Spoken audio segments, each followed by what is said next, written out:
사람이 깊어지고 성숙할 때가 있습니다. 언제인가요? 익숙했던 것을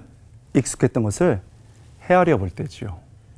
그리고 늘 편안하고 알았다고 하는 그 관계 속에서 새로운 의미를 발견할 때입니다. 오늘 우리가 잘 알고 있다고 생각하는 야고보를 쓴 야고보는 자신을 이렇게 소개합니다. 하나님과 주 예수 그리스도의 종 야고보. 여러분 야고보를 아시나요? 야고보는 우리가 잘 아는 것처럼 예수님의 동생이었습니다. 야고보를 포함한 예수님의 동생은 그런데 신기하게 예수님을 믿지 않았습니다. 어떤 가족들은요, 예수님을 이상하게 생각하는 사람들도 많았습니다. 요한복음 7장 5절에 이렇게 되어 있죠. 그 형제들까지도 예수를 믿지 아니함이로라. 미쳤다고 하는 사람도 있었습니다. 마가복음 3장 21절 예수의 친족들이 듣고 그가 미쳤다 함이라. 여러분, 형님, 야고보에게 형님 예수님은 너무 익숙한 가족이었습니다. 당연히 형님을 믿지 못했고 때로는 이상하게 생각을 한 거지요. 그런 그가 완전히 바뀐 계기가 있었습니다. 바로 부활하신 예수님이 야고보에게 나타났을 때입니다.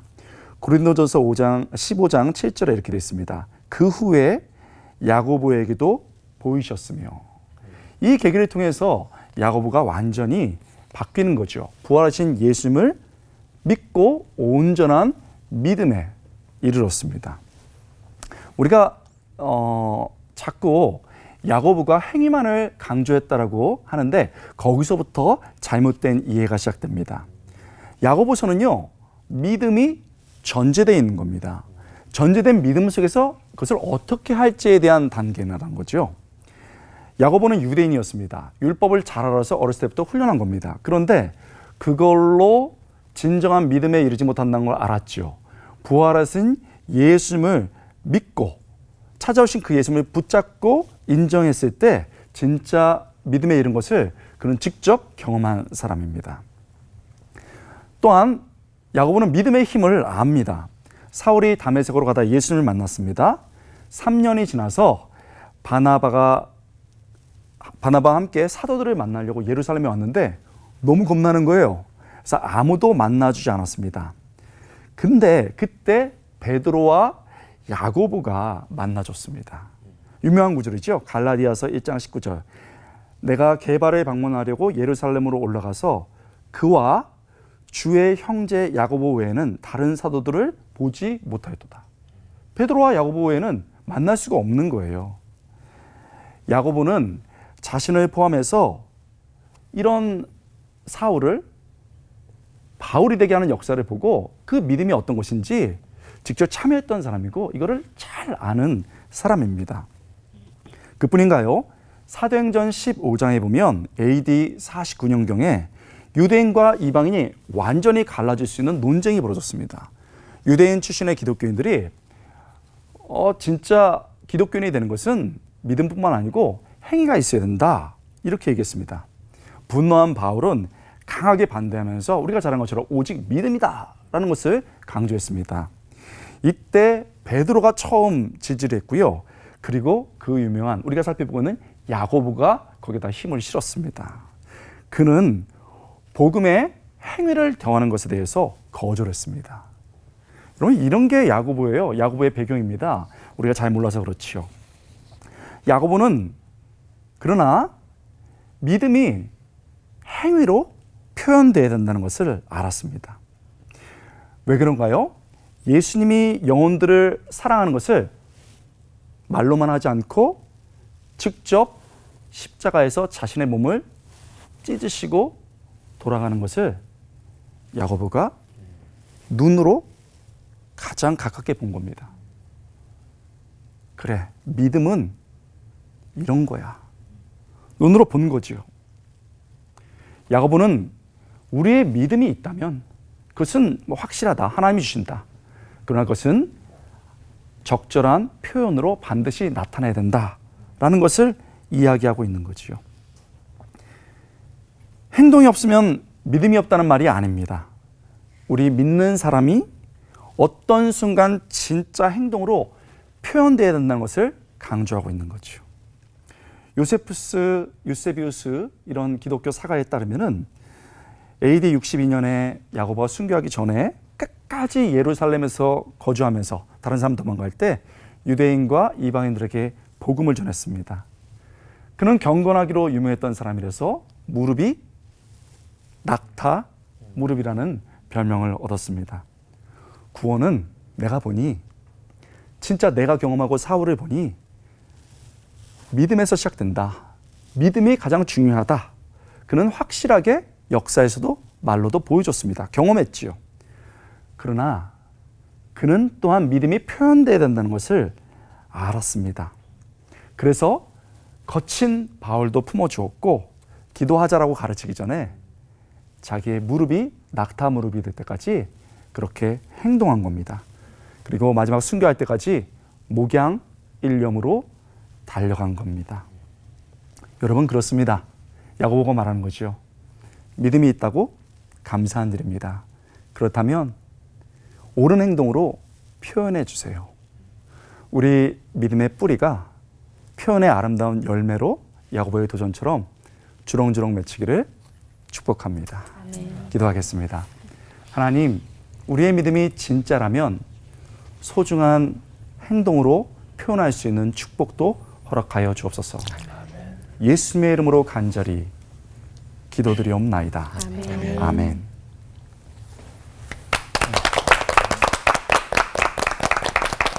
오늘 말씀 야고보서 2장 말씀을 보면 영혼 없는 몸이 죽은 것 같이 행함 없는 믿음은 죽은 것이라 말합니다. 죽은 믿음, 사람 믿음. 그것에 대해서 참 많은 고민을 한 적이 있었습니다. 제가 질문을 던져볼게요. 여러분, 목이 잘린 상태로 뛰어다니는 닭이 있으면 살았습니까? 죽었습니까? 명절에 시골에서 몇 번 본 적이 있는데 분명 살았으나 죽은 닭이죠. 자, 행함이 없는 믿음 어떻습니까? 살았습니까? 죽었습니까? 행함이 없다라면 목 잘린 닭과 같은 믿음의 상태일 수 있을 것입니다. 영혼이 없는 몸, 살은 겁니까? 죽은 겁니까?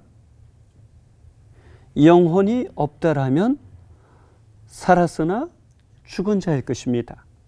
그것을 좀비라고 하죠. 신앙이 있다라고 하면서 행함이 전혀 없다라면 그 신앙은 어떤 신앙이겠습니까? 좀비 신앙이라고 좀 극단적으로 표현할 수도 있을 것입니다. 야고보서는 우리에게 내 삶으로 신앙을 증명하라, 이런 도전을 우리에게 끊임없이 던져줍니다. 자, 신앙을 삶으로 증명한다라는 것 어떤 의미일까요? 은혜 받은 증거가 무엇이겠습니까? 그 은혜에 합당한 반응이 그 증거일 것입니다. 구원받은 증거는 무엇이겠습니까? 구원의 감격과 감동이 분명하게 내적으로 외적으로 확인되어질 것입니다. 거듭난 증거는 무엇입니까? 정말 영적으로 분명하게 나타나고 드러나서 영적 생명력을 경험하는 것일 것입니다. 마찬가지로 우리 신앙도 정말 건강한 신앙이라면 말로 끝나지는 않을 겁니다. 분명히 삶으로 드러날 것입니다. 그런 의미에서 야고보서가 너의 신앙을 삶으로 증명하라, 이것은 믿음 없는 말이 아니라는 것을 기억할 필요가 있습니다. 성경 저자를 살펴보면 우리는 야고보 하면 4명의 야고보를 떠올리게 됩니다. 예수님의 12제자 중에 한 명, 세베대의 아들 야고보, 저자가 아니죠. 또 알페오의 아들 야고보, 이분도 아닙니다. 야고보서의 저자는 유다의 아버지 야고보는 더더욱 아니죠. 누굽니까? 예수님의 형제, 예루살렘 교회의 감독이었던 야고보가 바로 야고보서의 저자입니다. 이미 설명하신 것처럼 야고보는 낙타 무릎으로 잘 알려지신 분입니다. 이 행함이 있는 믿음은 낙타 무릎이 되기까지 기도한 강력한 영성에서 그 깊은 기도에 뿌리를 두고 있다라면 이 행함을 단순히 자기 의로 해석할 것이 아니라 믿음에 대한 반응으로 우리는 충분히 해석해낼 수 있을 것입니다. 그래서 이 야고보서는 예수님의 산상수훈을 떠올리게 합니다. 그렇기 때문에 이 야고보서는 균형을 상실한 서신이 아니라 오히려 균형을 잃은 시대에 신앙의 균형을 바로 잡아주는 서신이다. 이렇게 이해할 수 있을 것입니다.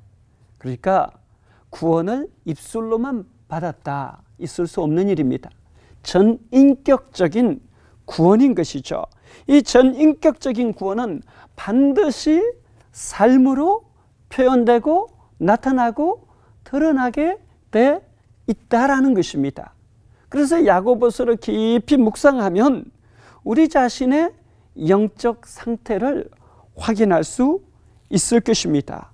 사랑하는 여러분, 행함이 있는 믿음과 오직 믿음으로 말미암아 구원을 얻는다라는 이신칭의, 이신덕의의 교리는 충돌하지 않습니다. 오히려 믿음으로 말미암아 구원받은 자에게 나타나는 믿음에 대한 반응이 행함인 것입니다. 은혜에 대한 반응이 행함인 것입니다. 정말 좋은 믿음은 정말 좋은 인격, 정말 좋은 삶으로 표현되어지는 것입니다. 그러므로 야고보서가 강조하고 있는 행함이 있는 믿음은 첫째, 자기 자신의 영적 성숙도를 진단할 수 있게 도와줍니다. 둘째, 말로만 하는 믿음이 아니라 전인격적인 삶으로 행함이 있는 믿음이 되기 때문에 세상의 소금과 빛으로 분명하게 드러납니다. 세 번째, 칭의에 머무는 구원이 아니라 구원 이후의 삶인 성화로 이어져서 그 신앙을 더욱 풍성하게 합니다.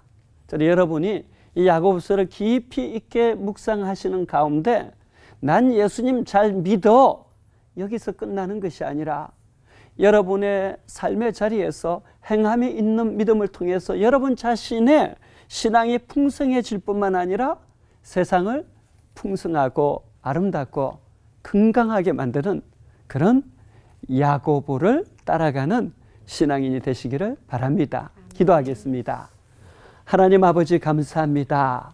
오늘 이 시대에 말로만 믿는 믿음 때문에 예수님의 이름이 수치당하지 않는지 다시금 깊이 고민하게 됩니다. 주님 간구하는 것은 우리도 말에 머무는 신앙이 아니라 삶으로 신앙이 고백되어지고 표현되므로 하나님께 영광 돌리는 건강한 신앙으로 이 시대를 살아가게 하여 주옵소서. 아멘. 예수님의 이름으로 기도하옵나이다. 아멘.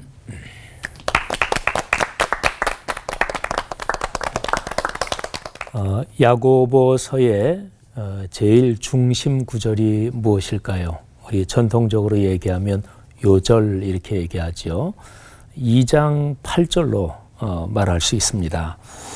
너희가 만일 성경에 기록된 대로 내 이웃 사랑하기를 내 몸과 같이 하라 하신 최고의 법을 지키면 잘하는 것이거니와. 예. 여기에 야고보서의 특징이 아주 명확하게 나타납니다. 그러니까 사랑하라. 최고의 법이 이웃 사랑이다. 그거는 자기의 믿음을 표현으로 드러내는 거다. 야고보는 행동, 행함을 강조했잖아요. 예수님께서 새 계명을 준다 그러면서 서로 사랑하라 이 말씀을 하셨고 또 사도 바울도 이웃을 사랑하라.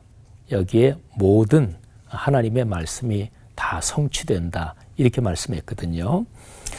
그런데 사랑하는 것은 구체적인 실천이고 그리고 행동입니다. 야고보서에서 두 절을 볼 텐데요. 자, 17절 말씀 2장 17절인데요. 이와 같이 행함이 없는 믿음은 그 자체가 죽은 것이라. 근데 이 구절을 이해할 때 우리가 조금 조심해야 되는 게 행함이 없는 믿음은 그 자체가 죽은 것이라 그랬죠. 그러면 행함이 없는 믿음이 그런 종류의 믿음이 있다는 것인가요? 반대로 말하면 행함이 있는 믿음. 아, 그렇구나. 믿음의 종류에는 행함이 있는 믿음도 있고 행함이 없는 믿음도 있는 거구나. 이렇게 생각하면 안 됩니다. 그러니까 지금 2장 17절에서 행함이 없는 믿음 이렇게 표현한 거는 믿음의 본질을 설명하기 위한 설명일 뿐이고 이거를 이해시키기 위한 수사인 거죠. 자, 2장 19절을 보면 이게 더 명확합니다.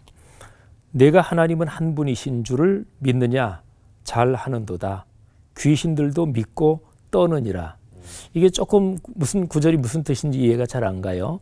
표준 세번역으로 들어보세요. 아주 쉽습니다. 당신은 하나님이 한 분이심을 믿고 있습니다. 그것은 잘하는 일입니다. 그런데 귀신들도 그렇게 믿고 떱니다. 좀 쉽죠? 근데 거기에 마지막 부분에 귀신들도 하나님이 한 분이시라는 사실을 믿고 두려워한다. 그러면 귀신들도 믿음이 있는 거네. 이렇게 얘기할 수 있을까요? 그건 아닙니다. 그러니까 귀신들은 그거를 알고 있다는 거예요. 분명하게 아는데 그런데 귀신들은 하나님께 자신을 신뢰하고 그리고 하나님을 주님으로 고백하지는 않아요. 그래서 야고보서 20절, 2장 20절과 26절이 이제 아주 명백하게 결론적인 언급을 하는데요. 20절 유명한 구절이지요. 아, 허탄한 사람아, 행함이 없는 믿음이 헛것인 줄 알지 못하느냐. 여기도 행함이 없는 믿음 얘기가 나오지만 아까 제가 말씀드린 대로 그런 종류의 믿음이 있다는 게 아니에요. 설명을 위해서 표현을 그렇게 하는 것뿐이고 그거는 헛것입니다. 없는 거 아무것도 믿음이 아닌 거지요. 그 다음에 26절 영혼이 없는 몸이 죽은 것 같이 행함이 없는 믿음은 죽은 것이니라.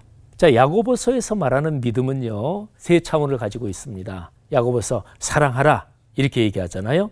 근데 과거에 예수 그리스도를 이미 믿은 거, 그 믿음을 근거로 야고보서는 사랑하라고 그러는 거예요.